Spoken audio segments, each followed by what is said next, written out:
Class 11th chapter है physics का, rotational motion of the rigid body. तो उसमें हमने कुछ आर्टिकल्स आपको बता रखे हैं। एंगुलर एक्सेलरेशन बता दिया, लीनियर एक्सेलरेशन और एंगुलर एक्सेलरेशन में रिलेशन बताया। हमने सभी इक्वेशंस ड्राइव किए, equations of rotational motion drive किए, जिसमें हमने अल्फ़ा का यूज किया है। अब हम आपको बताने जा रहे हैं एक बहुत ही इम्पॉर्टेंट टर्म्स जो कि रोटेशनल मोशन में हम लोग यूज करते हैं। तो वो है मोमेंट ऑफ इनर्शिया। ये क्या चीज़ है? Moment of inertia. ये मोमेंट ऑफ इनर्शिया जो किसी रिजिड बॉडी की होती है, उसकी इम्पॉर्टेंस क्या है? जैसे मास होता है ट्रांसलेटरी मोशन में, वैसे मोमेंट ऑफ इनर्शिया है रोटेशनल मोशन में। यहाँ पर फार्मूला देखो, ट्रांसलेटरी मोशन में हम लोगों ने पढ़ा force equal to mass into acceleration. तो हम लोग रोटेशनल मोशन में फोर्स की जगह टार्क पढ़ लेंगे, लीनियर एक्सेलरेशन की जगह एंगुलर एक्सेलरेशन पढ़ेंगे, मास की जगह हमारा आएगा मोमेंट ऑफ इनर्शिया। ऐसे जितने रिलेशंस हम आपको बताएंगे, उसमें मास की जगह आपको मोमेंट ऑफ इनर्शिया आई मिलेगा। और ये मोमेंट ऑफ इनर्शिया आई क्या होता है, यहाँ पर देखिए। ये जो है किसी रिजिड बॉडी में जो पार्टिकल्स हैं, उनके मास के डिस्ट्रीब्यूशन पर डिपेंड करता है। जैसे एक रिजिड बॉडी हमने लिया यहाँ पर, ये रिजिड बॉडी है, और इस रिजिड बॉडी में जो मासेस हैं, डिफरेंट मासेस, जैसे M1 मास है, M2 मास है, M3 से लार्ज नंबर ऑफ पार्टिकल्स मिल करके ये रिजिड बॉडी बनी है। और रिजिड बॉडी तभी है जब ये पार्टिकल का रिलेटिव डिस्टेंस चेंज ना हो, चाहे जितना फोर्स लगे, तभी तो रिजिड बॉडी होगी।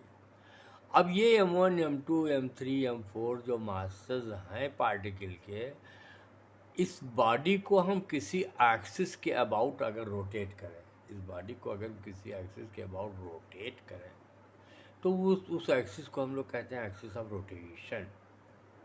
तो इनका डिस्टेंस क्या होता है एक्सिस ऑफ रोटेशन से? R1, R2, R3 and so on. तो मोमेंट ऑफ इनर्शिया क्या है कि product of mass and square of the distance. एक पार्टिकल हो तो एमआर स्क्वायर ही हो जाएगा। लार्ज नंबर ऑफ पार्टिकल्स हो तो उनको ऐड कर लीजिए, I equal to M1R1 square plus M2R2 square, all are scalar, M1R1 square plus M2R2 square plus M3R3 square and so on. इसको हम लिखते कैसे हैं? I equal to sigma MR square. जहाँ 1, 2 है तो वहाँ पर जब सिग्मा लिख देंगे तो ये टोटल हो गया M1R1 स्क्वायर प्लस M2। इसका मीनिंग ही यही होता है, M1R1 स्क्वायर M2R2 स्क्वायर। जैसे यहाँ 1 लिख दें, यहाँ n लिख दें, तो n पार्टिकल के लिए हो जाएगा, लेकिन यहाँ हमने ऐसे जनरल मान लिया। सिग्मा MR स्क्वायर, m का यूनिट kg और r स्क्वायर का मीटर स्क्वायर, तो kg मीटर स्क्वायर इसकी यूनिट हो गई। इसका डायमेंशनल फार्मूला ml स्क्वायर हो गया, ml स्क्वायर, ये m, ये l, ml स्क्वायर। तो ये रहा मोमेंट ऑफ इनर्शिया। अब इसी से रिलेटेड हमारा दूसरी आर्टिकल इसमें आ जाती है, उसको देखिए ये क्या है। तो दूसरी आर्टिकल 7th आर्टिकल से हमने इसको रिप्रेजेंट किया है। इसको कहते हैं रेडियस ऑफ गायरेशन। ये भी याद कीजिए, रेडियस ऑफ गायरेशन। ये एक डिस्टेंस होता है k, ये एक डिस्टेंस होता है फ्रॉम एक्सिस ऑफ रोटेशन। यह एक डिस्टेंस होता है कहाँ से? From axis of rotation. Square of this distance when multiplied to total mass of the body will give you moment of inertia। यानी इस टोटल मास को हम उस पॉइंट पर अगर कंसीडर कर लें कि वहाँ रखा हुआ है, it is kept on that point, then mass multiplied by क्या? डिस्टेंस का स्क्वायर। जिस डिस्टेंस के स्क्वायर से मास को मल्टीप्लाई करो मोमेंट ऑफ इनर्शिया आए, वही होता है रेडियस ऑफ गायरेशन। तो k इजकल टू √I/m आ जाएगा। इसका यूनिट मीटर हो जाएगा। k की यूनिट क्या होगा? मीटर होगा। अब ये रेडियस ऑफ गायरेशन की हमने डेफिनेशन भी लिख दी है यहाँ पर कि radius of gyration is the distance of A point, distance of a point where total mass of the body is considered to be kept, जहाँ पर टोटल मास रखा हुआ मानेंगे, द स्क्वायर ऑफ विच, यानी इसके रेडियस ऑफ गायरेशन के square, which when multiplied by mass of the body, mass of the body will give you moment of inertia, will give you what? Moment of inertia। अब ये तो हो गया। 8th number की article अब आपकी आ गई, बहुत इम्पॉर्टेंट। यहाँ पर देखिए 8th नंबर की आर्टिकल आपकी क्या है वो हम दिखाएं आपको। ये देखिए, relation between torque tau end moment of inertia I. Torque आप जानते हैं it is the moment of force. Torque क्या करता है? बॉडी को रोटेट करता है। टॉर्क कैसे लगता है ये हम आपको बोर्ड पर दिखा रहे हैं। देखिए टॉर्क कैसे लगता है, टॉर्क का काम क्या होता है और ये लगता कैसे है। जैसे एक ये पॉइंट है और यहाँ से r डिस्टेंस पर एक फोर्स लगाओ F, जो इसके परपेंडिकुलर है, देन R क्रॉस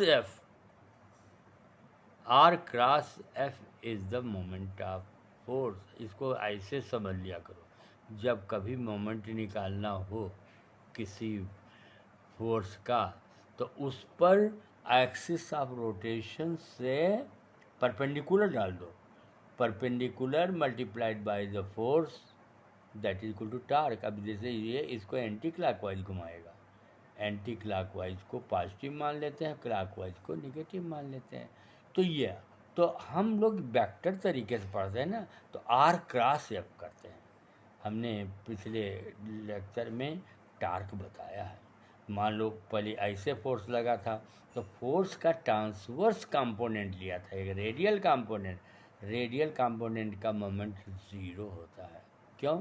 क्योंकि अगर इस ऐसे रेडियल कंपोनेंट है उस पर यहाँ से परपेंडिकुलर डालोगे तो उसकी लेंथ क्या होगी? 0। ट्रांसवर्स कंपोनेंट से हम लोग टॉर्क निकालते हैं, तो वही टॉर्क है ये। टॉर्क इक्वल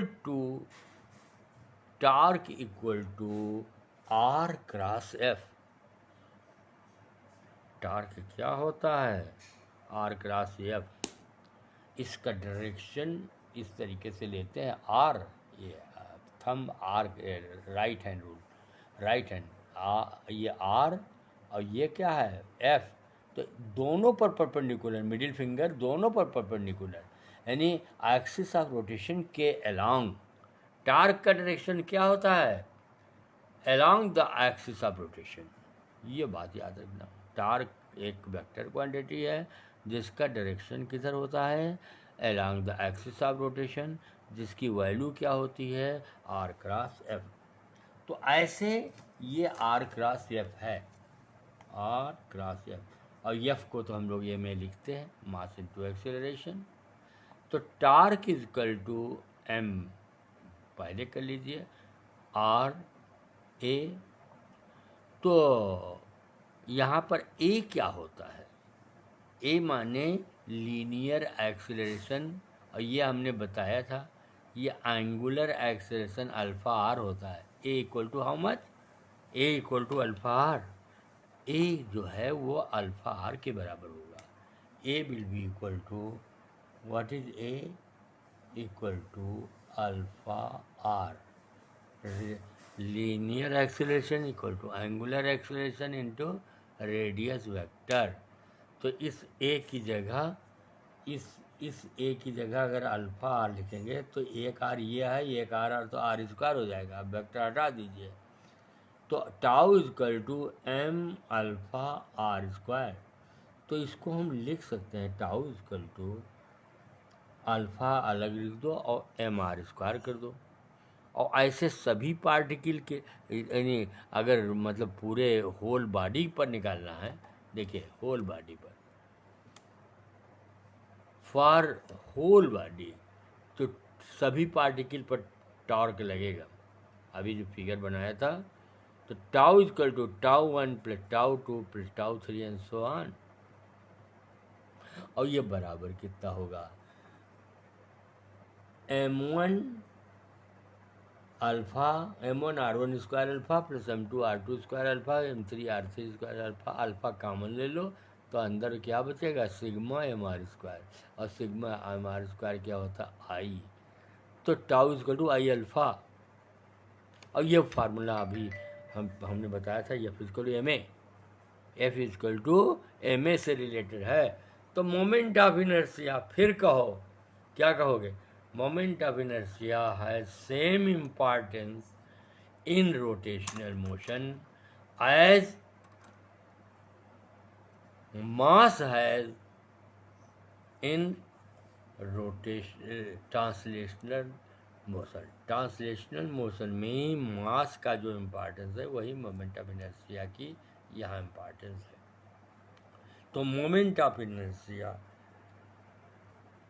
ये आपका आया कि एक डेफिनेशन भी हो गया। अल्फ़ा अगर 1 यूनिट हो, 1 रेडियन पर सेकेंड, तो आई इक्वल टू टाउ। तो बोलिए अब अगर मोमेंट ऑफ इनर्शिया की डेफिनेशन लिखनी हो तो हम लोग क्या लिखेंगे कि moment of inertia is equal to the torque, tau equal to I. Moment of inertia is equal to torque which produces unit angular acceleration alpha is equal to 1. Define moment of inertia अगर आए तो that moment of inertia is equal to the amount of torque required to produce unit angular acceleration in the rigid body. तो फार्मूला हम लोग क्या याद करेंगे? Tau equal to I alpha, tau equal to I alpha, ये formula हम लोग याद करेंगे। तो ये रहा मोमेंट ऑफ इनर्शिया हो गया, इसमें रेडियस ऑफ गायरेशन हो गया, और relation between tau and I, जैसे F equal to M A था वैसे tau equal to I alpha हो गया।